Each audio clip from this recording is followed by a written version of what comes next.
ಸ್ನೇಹಿತರೆ, ಕಲೆ ಮತ್ತು ಸಂಸ್ಕೃತಿ ಕಾರ್ಯಕ್ರಮದ ಇವತ್ತಿನ ಸಂಚಿಕೆಗೆ ತಮಗೆಲ್ಲರಿಗೂ ಆತ್ಮೀಯವಾದ ಸ್ವಾಗತ.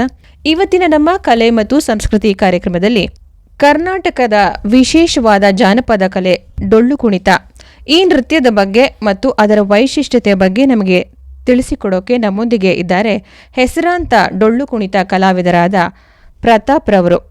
ಮೊದಲಿಗೆ ಅವರನ್ನ ಕಾರ್ಯಕ್ರಮಕ್ಕೆ ಸ್ವಾಗತಿಸೋಣ. ಸರ್, ಕಾರ್ಯಕ್ರಮಕ್ಕೆ ಆತ್ಮೀಯವಾದ ಸ್ವಾಗತ.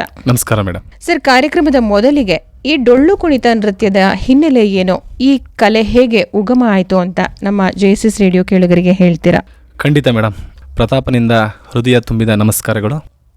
ಡೊಳ್ಳು ಕುಣಿತದ ಇತಿಹಾಸವನ್ನು ಕೆದಕುತ್ತಾ ಹೊರಟ್ರೆ ಅಲ್ಲಿ ನಮಗೆ ಒಂದು ಮುಖ್ಯವಾದ ಒಂದು ಕಥೆಯನ್ನು ನಾವು ಕೇಳಬಹುದು. ಆ ಕಥೆಯಲ್ಲಿ ಒಂದು ಊರು, ಒಂದು ಸಣ್ಣ ಹಳ್ಳಿ, ಅವರ ಜೀವನ ಏನಪ್ಪಾ ಅಂತಂದ್ರೆ ಆಡು ಕುರಿಗಳನ್ನ ಮೇಯಿಸ್ಕೊಂಡು ಜೀವನ ನಡೆಸುವಂತ ಒಂದು ಹಳ್ಳಿ, ಅಂದ್ರೆ ಒಂದು ಕುರುಬ ಜನಾಂಗದ ಒಂದು ಹಳ್ಳಿ ಅಂತ ಹೇಳ್ಬಹುದು.